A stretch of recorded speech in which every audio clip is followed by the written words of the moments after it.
Le système éducatif nous a trompés. Alors, depuis plus de 15 ans, ou voire même plus, où moi j'ai fréquenté, donc déjà depuis la maternelle, le lycée, l'université, donc depuis toutes ces années-là, pour terminer et se rendre compte que je ne sais rien, je ne peux rien faire. Donc aujourd'hui, nous allons parler des limites du système éducatif et pourquoi est-ce que toi, le parent, aujourd'hui, tu dois faire les choses de façon différente, de telle sorte que ton enfant puisse aussi être différent, de telle sorte qu'il ne soit pas exactement comme toi ou bien comme moi qui avons subi ce système éducatif dans lequel très souvent on nous a plutôt abrutis que de nous vraiment donner la connaissance, l'intelligence pour pouvoir réussir dans le monde aujourd'hui. Alors pourquoi est-ce que je dis que le système éducatif nous a trompés? Regarde déjà pour toi, ça fait combien d'années que tu as été à l'école, le lycée, l'université et tout cela. Mais malgré le fait que tu as été dans tout ce système-là, tout ce circuit-là, après cela, quand tu t'en vas pour trouver un travail, on prend encore parfois 6 mois, voire 1 an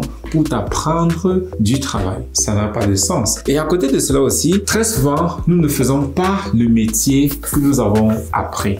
Nous sommes obligés de nous réorienter parce que ça ne va pas dans le domaine où on a choisi. On n'arrive pas à trouver du travail. C'est compliqué. Trop de choses. Alors la question c'est, toutes ces années-là, 15 ans, 20 ans pour certains, pourquoi est-ce que nous avons passé autant de temps dans ces endroits-là, dans ces institutions-là, pour à la fin ne pouvoir rien faire? Beaucoup vont me dire, ouais, mais c'est là-bas que j'ai appris à lire et à écrire. Ok, si c'était juste pour lire et écrire, pourquoi 20 ans? Donc, en l'espace de 20 ans, tout ce que tu as appris, c'est lire et écrire. Ce que nous, avec ce que nous faisons, nous apprenons cela à des enfants en moins d'1 an. Lire et écrire.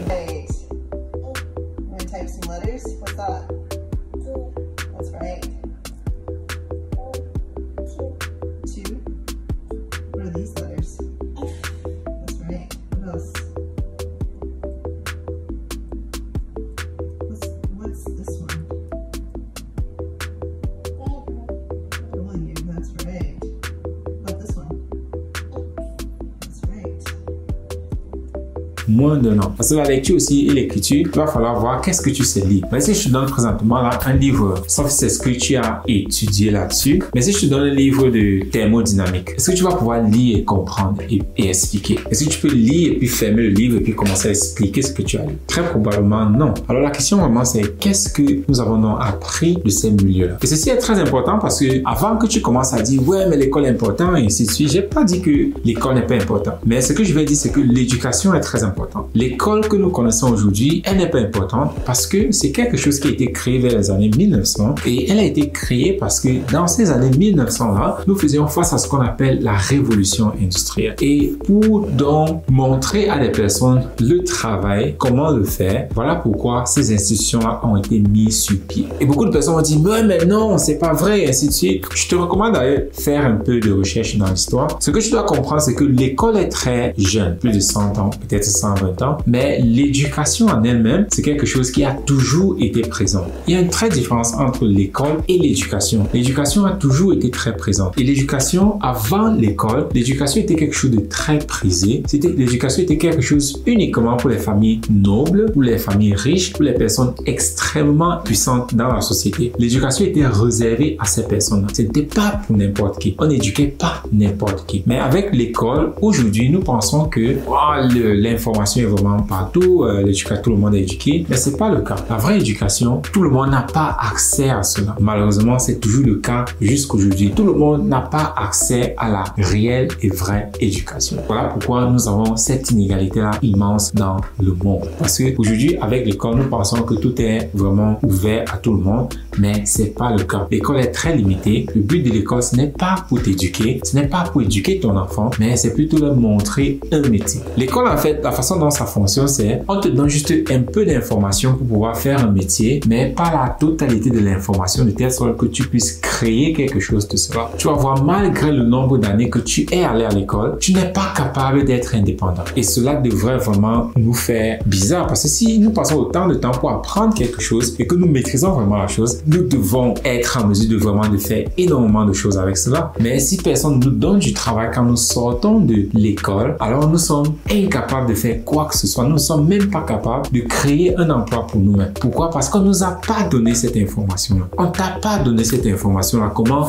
créer du travail pour toi-même? Comment créer de la richesse pour toi-même? Comment créer de l'autodiscipline pour toi-même? Voilà pourquoi énormément d'adultes, ils procrastinent, ils sont seulement dans les réseaux sociaux, la distraction. On n'arrive même pas à s'autodiscipliner. C'est vraiment triste, mais nous avons déjà été dans ce système-là et nous devons juste prêter attention maintenant, ne pas reprendre la même chose avec nos enfants. Et je comprends que pour beaucoup de parents, ils doivent énormément compter sur l'école parce qu'ils n'ont pas de temps, ils doivent aller travailler. Et ceci aussi devrait sonner une autre cloche sur les parents, c'est que vous, présentement, la maman a besoin de travailler, le papa a besoin de travailler pour qu'on joigne les deux bouts. Ce qui n'était pas le cas il y a de cela 70 ans, 60 ans. Juste le papa qui travaillait, c'était largement suffisant pour éduquer toute la famille, pour nourrir toute la famille. Mais aujourd'hui, même les deux parents travaillent et ce n'est toujours pas suffisant pour vraiment être épanoui. Et avec le temps, cela ne fait que être de plus en plus difficile. Donc ça veut dire que si les enfants vont dans le même système, qu'est-ce qui va en devenir? Et à côté de cela, nous avons l'intelligence artificielle qui est aussi en train d'arriver, qui va encore plus diminuer la demande d'emploi. Qu'est-ce qui va donc se passer? Donc vraiment, regardez ce point-là, prêtez attention de ne pas reprendre les mêmes erreurs que nous-mêmes nous avons fait concernant l'éducation de nos enfants. Et aujourd'hui aussi même, il y a énormément de problèmes à l'école, c'est que les enfants déjà, ils ne savent même plus ce qu'on apprend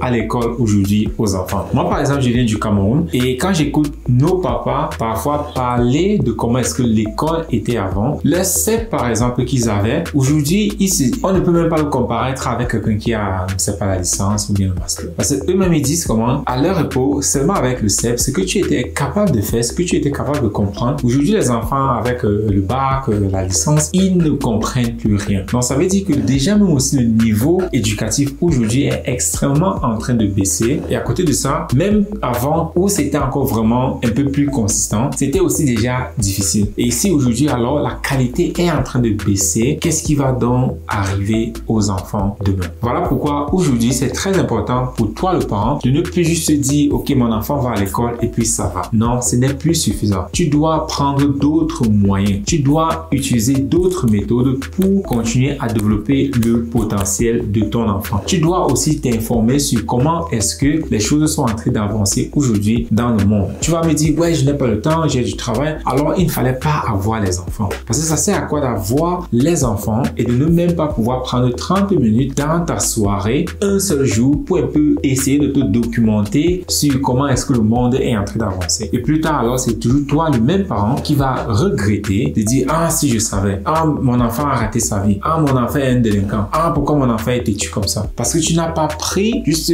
30 minutes, une heure de temps, le temps qu'il faut, tu ne l'as pas pris pour essayer de faire ces recherches-là, de telle sorte que tu puisses mieux aider et accompagner ton enfant. Parce que très souvent aussi, quand nous avons les enfants, on les abandonne seulement à l'école. Parce qu'on se dit, du moment qu'ils vont à l'école, tout va bien se passer. Ça a peut-être fonctionné comme ça dans le passé, mais aujourd'hui, ça ne peut plus fonctionner comme ça. Parce que l'école a énormément de problèmes aujourd'hui. Il y en a énormément manque d'enseignants. Les enseignants, déjà, ils sont très mal rémunérés, ce qui fait que beaucoup sont en train de démissionner. Et quand ils démissionnent, c'est vos enfants qui souffrent encore plus. Ils souffrent même déjà avec les enseignants, mais quand les enseignants démissionnent, votre enfant souffre encore plus. Il y a un manque d'enseignants, ce qui fait que vos enfants sont mélangés dans les classes. Et à côté de cela, comme j'ai mentionné un peu plus haut, le niveau de l'éducation est en train de baisser énormément. Alors, c'est à toi le parent de chercher des alternatives. Oui, nous avons un moyen avec lequel nous aidons et accompagnons les parents, mais je dois savoir que ce que l'école fait aujourd'hui n'est plus suffisant pour vraiment assurer l'avenir de ton enfant.